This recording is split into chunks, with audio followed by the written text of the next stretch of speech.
स्वागत है आप सभी का। मैं हूं आपका जीव विज्ञान शिक्षक और आप देख रहे हैं मेरा यूट्यूब चैनल बायोलॉजी एक्स्ट्रा।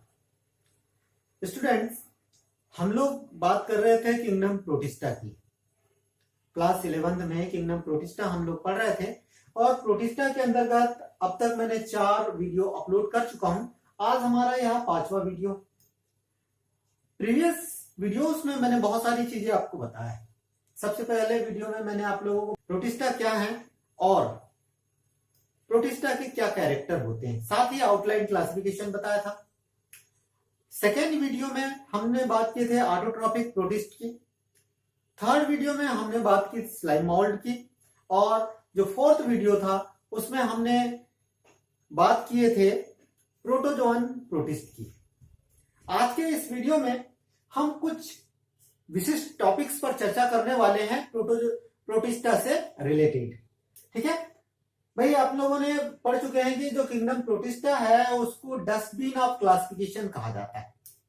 भाई जो मेरे प्रीवियस वीडियो हैं उन वीडियोस के आधार पर आप बहुत सारी चीजों को जान चुके हैं और जान चुके हैं तो ये भी मालूम होगा कि डस्टबिन ऑफ क्लासिफिकेशन जो है वो प्रोटिस्टा को कहा जाता है।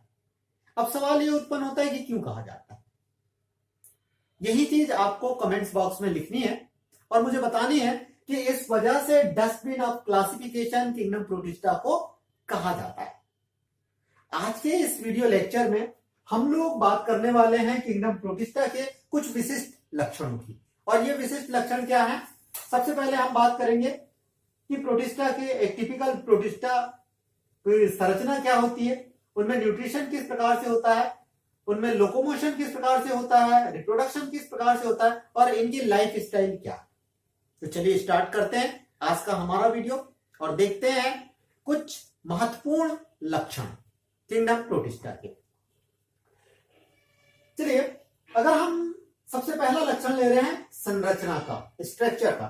ठीक है, आप लोगों को मालूम है कि किंगडम प्रोटिस्टा के जो सदस्य है वो यूनिसेलुलर है और यूनिसेलुलर होने के बावजूद कैसे हैं? यूकेरियोटिक है। यूकेरियोटिक होने का मतलब क्या होता है कि भाई ऐसी कोशिका जिसमें सुसंगठित केंद्रक पाया जाता है और सुसंगठित केंद्रक पाया जाता है तो कहने का मतलब यह है कि सारे के सारे सेल ऑर्गेनेल्स सुसंगठित केंद्रक जो है वो ऐसी कोशिका में उपस्थित होगा। ठीक है, अगर हम एक टिपिकल प्रोटिस्टा के सेल के स्ट्रक्चर देखें तो हम क्या देखते हैं कि इस सेल में सबसे बाहर की ओर एक रक्षात्मक आवरण पाया जाता है, एक पतला आवरण पाया जाता है जिसको कि सेल मेम्ब्रेन कहा जाता है। इस सेल मेम्ब्रेन के चारों ओर, अब ध्यान रखिएगा, जनरली क्या होता है कि प्रोटिस्टा के चारों ओर क्या पाया जाता है? एक लचीली मेम्ब्रेन पाई जाती है जिसको सेल मेम्ब्रेन कहा जाता है और सेल मेम्ब्रेन के चारों ओर सेल वॉल उपस्थित हो भी सकता है और नहीं भी हो सकता है। कुछ ऑटोट्रॉपिक प्रोटिस्ट जो होते हैं उन ऑटोट्रॉपिक प्रोटिस्ट में सेल वॉल प्रेजेंट होती है, जैसे कि क्लेमाइडोमोनास। ठीक है, क्लेमाइडोमोनास में सेल वॉल कैसी थी? उपस्थित होती है। वहीं पर जो हेट्रोट्रॉपिक प्रोटिस्ट होते हैं, कुछ हेट्रोट्रॉपिक प्रोटिस्ट ऐसे भी हैं जिनमें उनके शरीर के चारों ओर जेली लाइक स्ट्रक्चर पाई जाती है। ठीक है, शरीर के चारों ओर कैसी पाई जाती है? जेली लाइक स्ट्रक्चर पाई जाती है और यह जेली लाइक स्ट्रक्चर जो है वो ग्लाइकोप्रोटीन और ग्लाइकोलिपिड का बना होता है। ठीक है, तो कहने का मतलब क्या है? इनमें सेल वॉल उपस्थित भी हो सकती है और अनुपस्थित भी हो सकती है। चलिए आगे चले, हम देखते हैं कि इनमें सेल मेम्ब्रेन से अंदर की ओर, सेल मेम्ब्रेन से अंदर की ओर फ्लूइड पाया जाता है और इस फ्लूइड को प्रोटोप्लाज्म कहा जाता है। ठीक है, जनरली यहां पे मैंने साइटोप्लाज्म लिखा हुआ है लेकिन इसे क्या कहा जाता है भाई? प्रोटोप्लाज्म कहा जाता है। जब हम इस प्रोटोप्लाज्म या जीव द्रव्य का अध्ययन करते हैं तो हम क्या देखते हैं कि इस प्रोटोप्लाज्म के अंदर एक सुसंगठित केंद्रक पाया जाता है। ठीक है, केंद्रक पाया जाता है, न्यूक्लियस पाया जाता है और न्यूक्लियस के अंदर धागेनुमा संरचनाएं होती हैं। क्रोमेटिन तंतु उपस्थित होते हैं, न्यूक्लियोलस होता है, न्यूक्लियोप्लाज्म उपस्थित होता है। ठीक है, इसके अलावा न्यूक्लियस और प्लाज्मा मेम्ब्रेन के बीच में जो स्पेस होता है जहां पर जो फ्लूइड पाया जाता है उस फ्लूइड को कहा जाता है साइटोप्लाज्म। और साइटोप्लाज्म के अंदर विभिन्न प्रकार के सेल ऑर्गेनेल्स पाए जाते हैं, जैसे mitochondria, Golgi body, ribosome, chloroplast, ठीक है, क्लोरोप्लास्ट के अलावा एंडोप्लाज्मिक रेटिकुलम, ईआर, इसके अलावा कुछ वैक्यूल्स भी उपस्थित होते हैं। ठीक है, अब यहां पर थोड़ी सी और बात कर ले हम लोग। हम क्या देखते हैं कि इसके स्ट्रक्चर में, प्रोटिस्टा के स्ट्रक्चर में एक या एक से अधिक लंबे पतले धागे नुमा संरचनाएं पाई जाती है, और इन लंबे पतले धागे नुमा संरचनाओं को फ्लैजिलम कहा जाता है। भाई आपको मालूम है कि जो प्रोटिस्टा के सदस्य हैं या तो चल होंगे या फिर अचल होंगे। अगर चल संरचना है तो सीधी सी बात है कि ये या तो सीलिया के द्वारा लोकोमोशन करेंगे, फ्लैजिला के द्वारा लोकोमोशन करेंगे, या फिर स्यूडोपोडिया के द्वारा प्रचलन करेंगे। अब यहां पर एक टिपिकल स्ट्रक्चर की बात करें, अगर इनकी बॉडी के चारों ओर, इनके शरीर के चारों ओर छोटी आउटग्रोथ होती है, छोटी पतली आउटग्रोथ होती है, तो उसको सीलिया कहा जाता है। अगर लंबी संरचना है तो उस लंबी संरचना को क्या कहा जाता है? फ्लैजिलम कहा जाता है। और इनके सीलिया और फ्लैजिलम में 9+2 व्यवस्था होती है। अक्सर इस पर हम चर्चा करते रहते हैं कि 9+2 व्यवस्था होती है। तो इस 9+2 व्यवस्था में क्या होता है कि अगर आप इस संरचना को देखें तो इस संरचना में क्या देख रहे हैं कि बिल्कुल सेंट्रल में, ठीक है, 2 सेंट्रल माइक्रोफाइबर पाई जाती है, जबकि उसके चारों ओर 9 पेरिफेरल ट्यूबुल्स पाई जाती है ना, पेरिफेरल माइक्रो ट्यूबुल्स पाई जाती है। इसी व्यवस्था को कहा जाता है 9+2 व्यवस्था। तो स्ट्रक्चर समझ में आ गई होंगी आपको। स्ट्रक्चर बहुत ही सिंपल है। एक टिपिकल यूनिसेलुलर यूकेरियोटिक सेल में सबसे बाहर की ओर सेल मेम्ब्रेन पाया जाता है, अंदर की ओर प्रोटोप्लाज्म होता है, प्रोटोप्लाज्म के अंदर केंद्रक होता है, केंद्रक के साथ ही साइटोप्लाज्म होता है, और साइटोप्लाज्म में विभिन्न प्रकार के जो सेल ऑर्गेनेल्स हैं वो पाए जाते हैं। तो हम बात करते हैं किंगडम प्रोटिस्टा में न्यूट्रिशन की। तो न्यूट्रिशन क्या है भाई? पोषण क्या है? पोषण वह प्रक्रिया है जिसमें कोई जीव अपने बाह्य वातावरण से भोज्य पदार्थों को ग्रहण करके ऊर्जा उत्पन्न करता है, और इस ऊर्जा का इस्तेमाल जैविक कार्यों को संपादित करने में करता है। ठीक है ना? तो यूकेरियोटिक यूनिसेलुलर में, अर्थात इन प्रोटिस्टा में जो न्यूट्रिशन है वो 2 प्रकार से होता है। अब 2 प्रकार से न्यूट्रिशन कौन कौन सा होता है भाई? ऑटोट्रॉपिक न्यूट्रिशन, और दूसरा है हेट्रोट्रॉपिक न्यूट्रिशन। भाई स्वपोषी पोषण और परपोषी या विषमपोषी पोषण। ऐसे जीव, ऐसे प्रोटिस्ट जिनमें क्लोरोप्लास्ट पाया जाता है, और इस क्लोरोप्लास्ट में क्लोरोफिल नामक संरचना पाई जाती है। इस क्लोरोफिल की सहायता से ये अपने भोज्य पदार्थों का निर्माण स्वयं करते हैं। कुछ प्रोटिस्ट ऐसे होते हैं जिनमें क्या पाया जाता है भाई? क्लोरोप्लास्ट पाया जाता है, और क्लोरोप्लास्ट के अंदर क्या पाया जाता है? क्लोरोफिल पाया जाता है, जिसकी सहायता से ये प्रकाश संश्लेषण की क्रिया के द्वारा अपने भोजन का निर्माण स्वयं करते हैं। इस कारण से इस प्रकार का न्यूट्रिशन को ऑटोट्रॉपिक न्यूट्रिशन, और इस प्रकार के जीव को ऑटोट्रॉप्स कहा जाता है, जैसे कि डायटम्स, क्लेबाइडोमोनास, यूग्लिना आदि। ठीक है, डायटम्स हो गया, क्लेबाइडोमोनास हो गया, यूग्लिना आदि में इस प्रकार का पोषण पाया जाता है। वहीं पर जिनमें क्लोरोप्लास्ट नहीं पाया जाता है, ठीक है, क्लोरोप्लास्ट कैसा होता है? एब्सेंट होता है, और जब क्लोरोप्लास्ट एब्सेंट होगा तो ये अपने भोजन का निर्माण स्वयं नहीं करेंगे। तब इस प्रकार के पोषण को, जिसमें जीव अपने भोजन के लिए प्रत्यक्ष और अप्रत्यक्ष रूप से, अपने पोषण के लिए प्रत्यक्ष और अप्रत्यक्ष रूप से दूसरे जीवों पर निर्भर करता है, हेट्रोट्रॉपिक न्यूट्रिशन कहलाता है। तथा ऐसे जीवों को हम क्या कहते हैं? हेट्रोट्रॉप्स कहते हैं, परपोषी पोषण कहा जाता है। अब ये अलग अलग प्रकार के हो सकते हैं। प्रोटिस्टा में ये मुख्य रूप से 3 प्रकार के होते हैं। पहला है व्रतोपजीवी, दूसरा है परजीवी, और तीसरा है सहजीवी। तो व्रतोपजीवी क्या है? मृत है ना, मृत जीवी का मतलब क्या है? ऐसे जीव जो सड़े गले मृत कार्बनिक पदार्थों से अपना पोषण प्राप्त करते हैं, मृतोपजीवी कहलाते हैं। ठीक है, जैसे कि ईस्ट, सैक्रोमाइसिस, ये कैसे है भाई? मृतोपजीवी। वहीं कुछ जीव ऐसे होते हैं जो परजीवी के रूप में जीवन यापन करते हैं। तब इस प्रकार का जो पोषण है परजीवी पोषण कहलाता है। ठीक है, जैसे कि प्लाज्मोडियम, एंट अमीबा। आपको मालूम है कि प्लाज्मोडियम मनुष्य के शरीर के अंदर पाया जाता है और मलेरिया रोग उत्पन्न करता है। एंट अमीबा अमीबी पेचिस उत्पन्न करता है, एंट अमीबी हिस्टोलाइटिका। ठीक है, या एंट अमीबा जिंजीवेलिस जो पायरिया डिसीज उत्पन्न करता है। तो ये दूसरे जीवों के शरीर के अंदर या बाहर रहकर अपना पोषण प्राप्त करते हैं। ठीक है, कुछ प्रोटिस्ट ऐसे होते हैं जो दूसरे जीवों के साथ रहकर अपना पोषण प्राप्त करते हैं। इस प्रकार का जो पोषण है सहजीवी पोषण कहलाता है, सिम्बायोटिक न्यूट्रिशन कहलाता है। और ऐसे जीवों को सहजीवी कहा जाता है, जैसे कि ट्राइकोनिम्फा। आप लोगों को याद होगा कि हमने प्रीवियस लेक्चर में बात की थी कि जो ट्राइकोनिम्फा है वो दीमक की आंत में पाया जाता है। ठीक है ना, टर्माइट्स की जो आंत होती है, इंटेस्टाइन होती है, उस इंटेस्टाइन में पाया जाता है। और करता क्या है भाई, दीमक भोजन के रूप में किसको ग्रहण करता है? दीमक भोजन के रूप में लकड़ियों को ग्रहण करता है।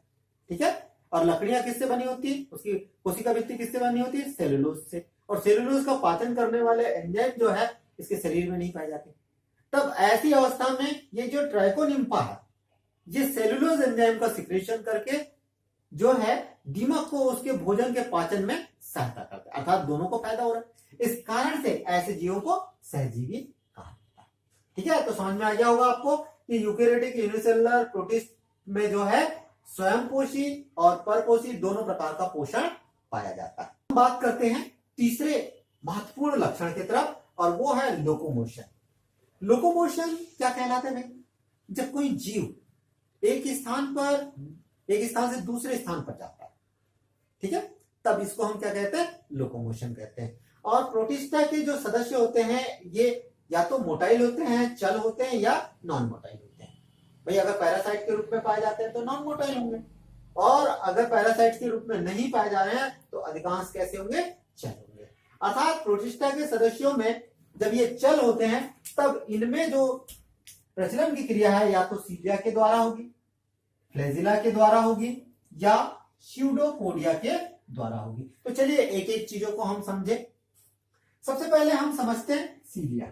सीलिया क्या होते हैं, जिसको हिंदी में पक्ष या पक्षाम भी कहा जाता है।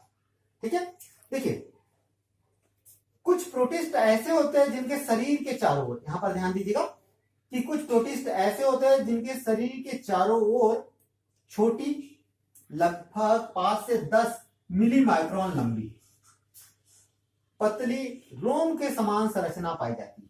रोम के समान संरचना पाई जाती है, या ये कह सकते हैं पतली रोम के समान अतिवृद्धियां पाई जाती है, और इन्हीं अतिवृद्धियों को सीलिया कहा जाता है। देखिए मैंने क्या कहा कि जीवों की बाहरी सतह पर 5 से 10 मिली माइक्रोन लंबी पतली रोम के समान अतिवृद्धियां पाई जाती है, जिन्हें सीलिया कहते हैं। ठीक है, जिन्हें क्या कहते हैं? सीलिया कहते हैं। सामान्य तौर पर इनका जो फॉर्मेशन है, इनका जो उत्पत्ति निर्माण जो है वो बेसल बॉडीज से होती है। ठीक है, ये बेसल बॉडी कहां पे पाई जाती है? प्रोटोप्लाज्म के अंदर सेंट्रियोल के समान संरचना पाई जाती है, जिसको कि बेसल बॉडी कहते हैं। और इन्हीं बेसल बॉडी से सीलिया उत्पन्न होते हैं। जिन जीवों में सीलिया के द्वारा मूवमेंट होता है, लोकोमोशन होता है, जैसे कि पैरामीशियम। ठीक है, पैरामीशियम में किसके द्वारा लोकोमोशन होता है? सीलिया के द्वारा होता है। तो सीलिया के द्वारा होने वाला जो मूवमेंट है, लोकोमोशन है, वो सीलियरी लोकोमोशन कहलाता है। और इस प्रकार के लोकोमोशन में यह जीव